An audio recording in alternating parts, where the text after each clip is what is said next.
Hello YouTube.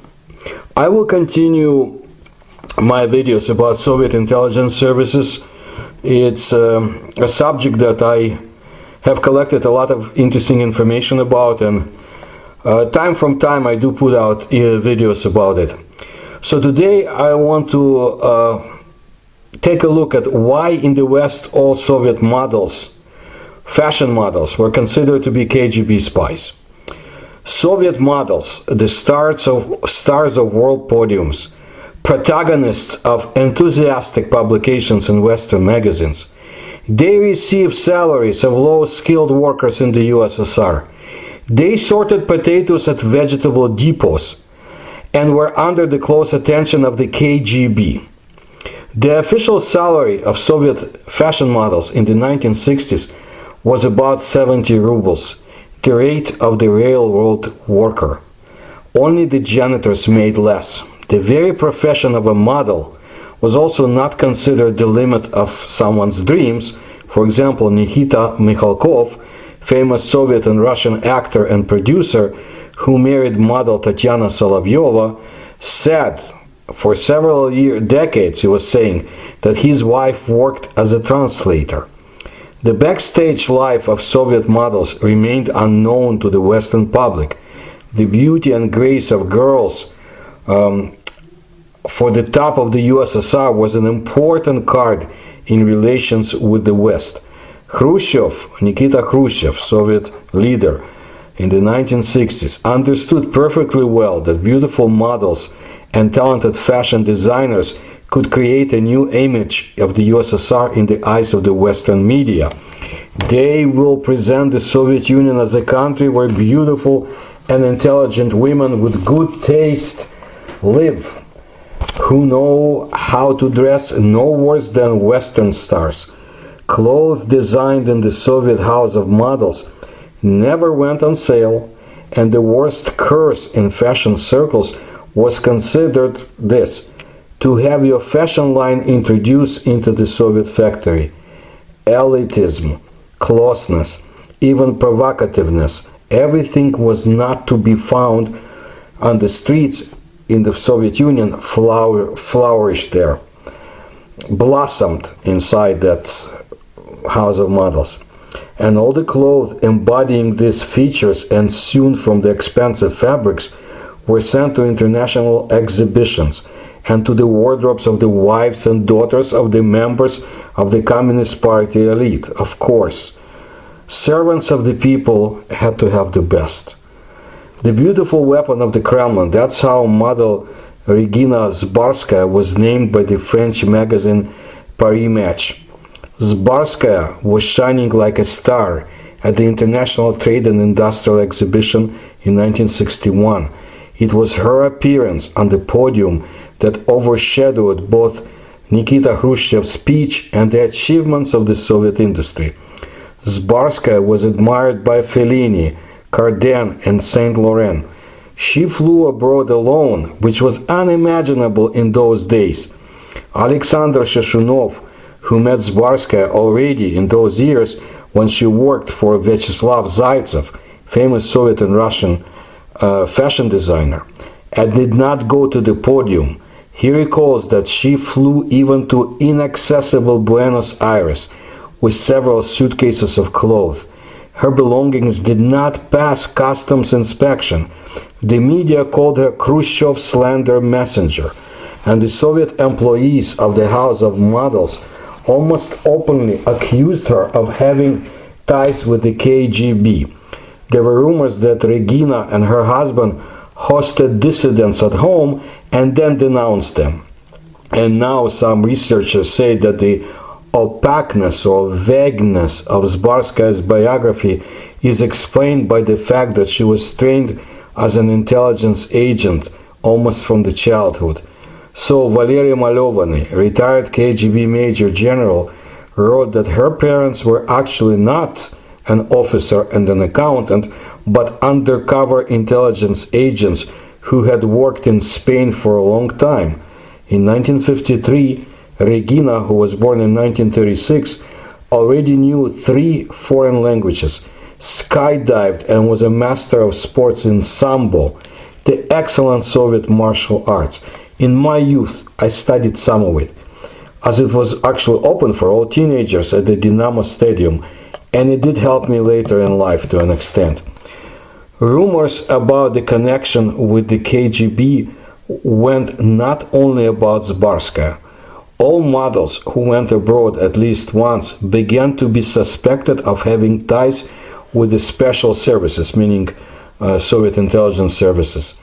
And this was not surprising. At large exhibitions, models, in addition to fashion shows, took part in receptions and ceremonial events, carried out so-called duty at the stands. The girls were even invited to sign contracts. For example, the Soviet male model Lev Anisimov recalled this. The chosen of the chosen, so to say, managed to go abroad. It was necessary to pass about 7 instances. I can't describe to people who grew up in the West among free enterprise and freedoms given by the Constitution and so forth, the inability of a citizen to go to the abroad without permission from the servants of the people at the top. It's very hard. It's like trying to explain a supermarket to somebody who did not live under socialist regime. Anyway, there was fierce competition. Models even wrote anonymous denunciation letters on each other to the authorities. The candidates were personally approved by the deputy director of the Inspector for International Relations of the House of Models, KGB Major Elena Vorobey. Alla Shapakina, an employee of the model house, said that Vorobey monitored the discipline among the models and reported any violations straight to the top. And abroad, the girls' passports were taken away from them, and only the 3 of them were allowed to walk around the city, 3 together, not by one. In the evening, everyone, as in the young pioneer camp, let's say like a Girl Scout camp, okay? They had to sleep in the rooms, and a so-called on-site availability was checked by the person responsible for the delegation.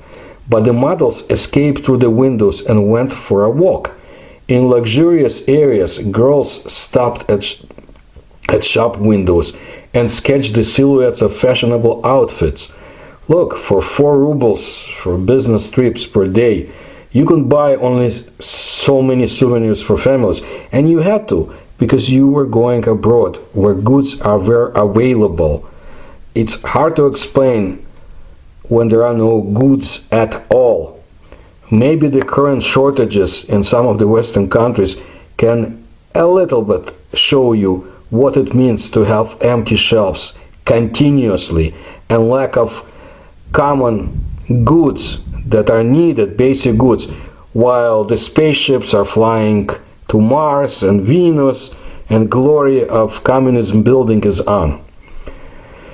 Anyway, filming with the participation of Soviet models was carried out only after coordination with the ministry, and it was strictly forbidden to communicate with foreign fashion designers, except to say hello.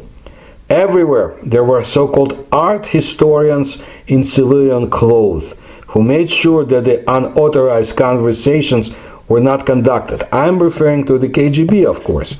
They were around to spy on the girls. Gifts had to be handed over, and there was no talk about royalties to models at all. At best, the models received cosmetics, which were also highly valued at that time. Were Soviet models actually escorts? The famous Soviet model Leka, Leokadia Mironova, whom the fans called the Russian Audrey Hepburn, said that she was repeatedly offered to join the number of girls to accompany the VIPs, but she categorically refused. During that time, she was out of work for 1.5 years and was under suspicion for many years. Foreign politicians fell in love with Soviet beauties. Model Natalia Bogomolova recalled that the Yugoslav leader Broz Tito, who was fascinated by her, arranged for the entire Soviet delegation to rest on the Adriatic coast. However, despite the popularity, there was not a single high-profile story when the model remained non-returnable in the West, meaning someone who escaped the clutches of the Soviet regime and stayed in the West.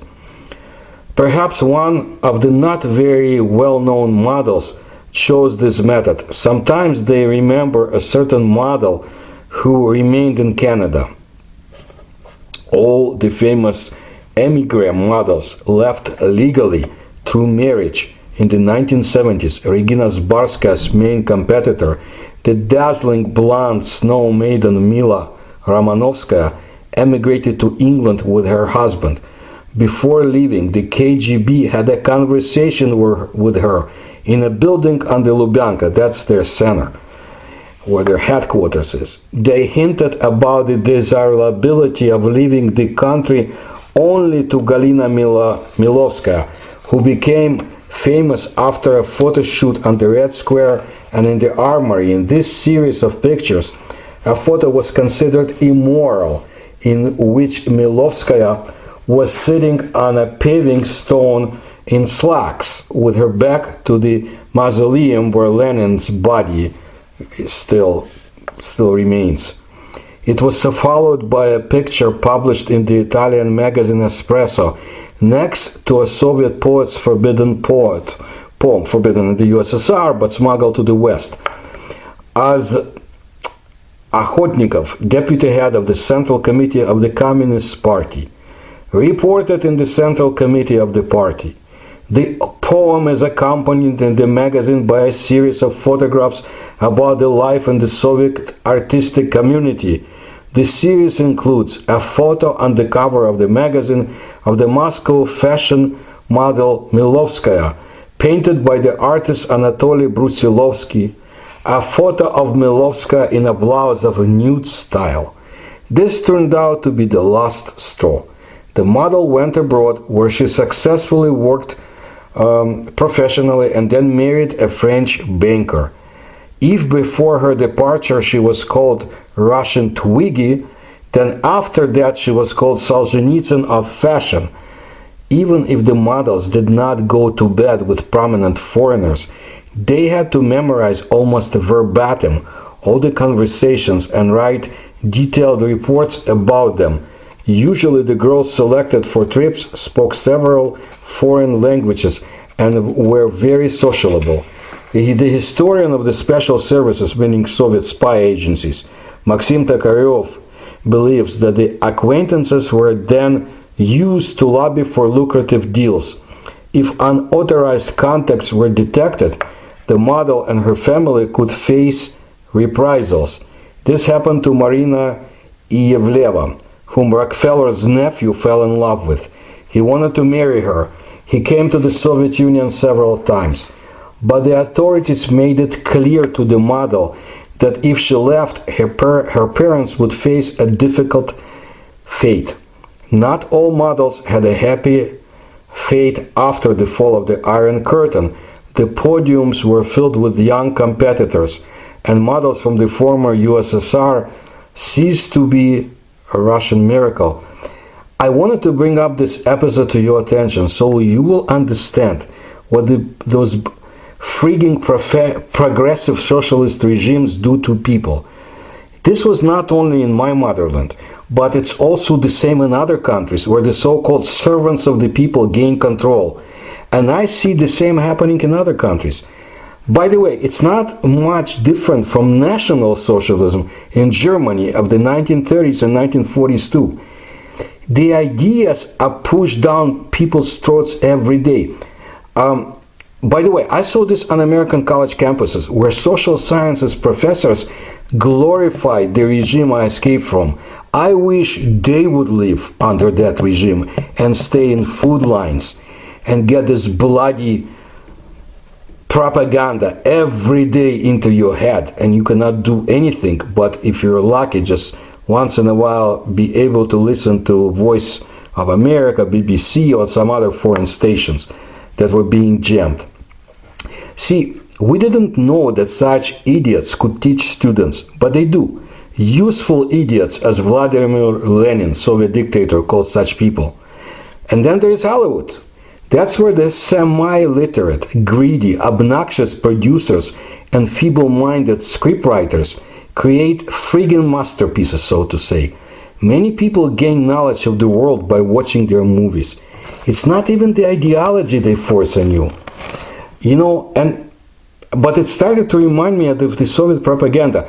By the way, if you don't know, Hollywood, for the most part, was very sympathetic to the Soviet government. It's the Walter Duranty disease. That's the low-life reporter from the New York Times in the 1930s who denied that there was starvation in the USSR. Starvation created by collectivist policies of Stalin and his henchmen. My grandfather saw people starving, people crawling to Kiev because of these policies, people shot by Red Guards. There was cannibalism. This is what they did to people in my country. But outside of this, I have been amazed at the inaccuracies of depiction of the Russian culture that Hollywood has exhibited. It's like they never even cared to check, for example, what the stewardesses were in my country, or how cosmonauts worked, and so forth. So I urge you, educate yourself by reading, because movies made in modern Hollywood about Russia are for the most part trash.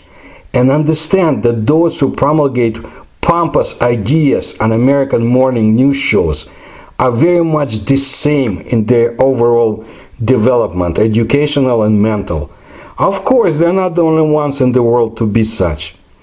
Anyway, in some other videos, I will continue to describe Soviet intelligence services, Soviet spy services, their operations abroad, their successes and failures. But that I also will describe Western espionage against the Russian Empire from the Middle Ages until 1917, because this is not something that should be forgotten. It's very interesting.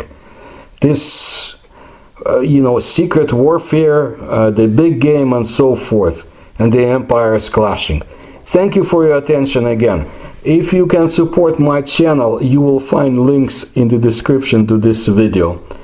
And subscribe to my channel and tell others. Thank you.